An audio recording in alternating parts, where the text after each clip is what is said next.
বেসামরিক প্রশাসনকে সহায়তা করতে চট্টগ্রাম বন্দর সহ উপকূলীয় অঞ্চলে কাজ করছে নৌবাহিনী।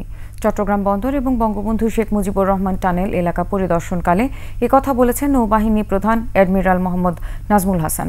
আমদানি রপ্তানি কার্যক্রমে ইন্টারনেট সেবা গুরুত্বপূর্ণ বলেও মন্তব্য করেছেন তিনি। বিপ্লব মজুমদারের ক্যামেরায় চট্টগ্রাম থেকে হাসান ফেরদৌসের রিপোর্ট, জানাচ্ছেন মহিমা পলি। দেশের আমদানি রপ্তানি প্রায় ৮০% হয়ে থাকে চট্টগ্রাম সমুদ্র বন্দর দিয়ে। দেশ জুড়ে কারফিউ চলাকালে বন্দরের সার্বিক কার্যক্রম এবং বঙ্গবন্ধু শেখ মুজিব টানেল পরিদর্শন করেন নৌবাহিনী প্রধান অ্যাডমিরাল মোহাম্মদ নাজমুল হাসান। এ সময় বন্দর চেয়ারম্যান সহ ঊর্ধ্বতন কর্মকর্তারা সাথে ছিলেন। পরে সাংবাদিকদের তিনি জানান, শিগগিরই আইনশৃঙ্খলা পরিস্থিতির আরও উন্নতি হবে। দুর্বৃত্তদের ধ্বংসযজ্ঞ ঠেকাতে বেসামরিক প্রশাসনকে সহায়তা করছে নৌবাহিনী।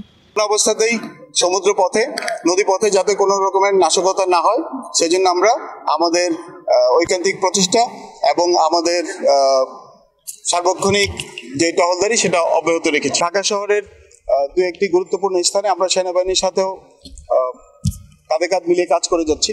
নৌবাহিনী প্রধান আরও জানান, চট্টগ্রাম বন্দর ছাড়াও বিভিন্ন উপকূলীয় এলাকার গুরুত্বপূর্ণ স্থাপনার নিরাপত্তায় কাজ করছে নৌবাহিনী ও কোস্টগার্ড।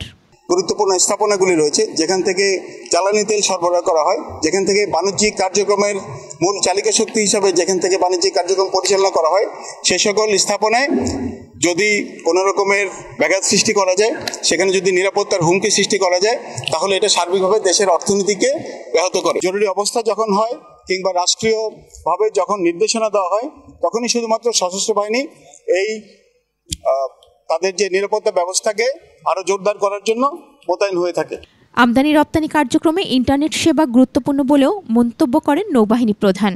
এর আগে নৌবাহিনী প্রধান বঙ্গবন্ধু শেখ মুজিবুর রহমান টানেল পরিদর্শন করেন। মহিমা পলি, ২১ টেলিভিশন।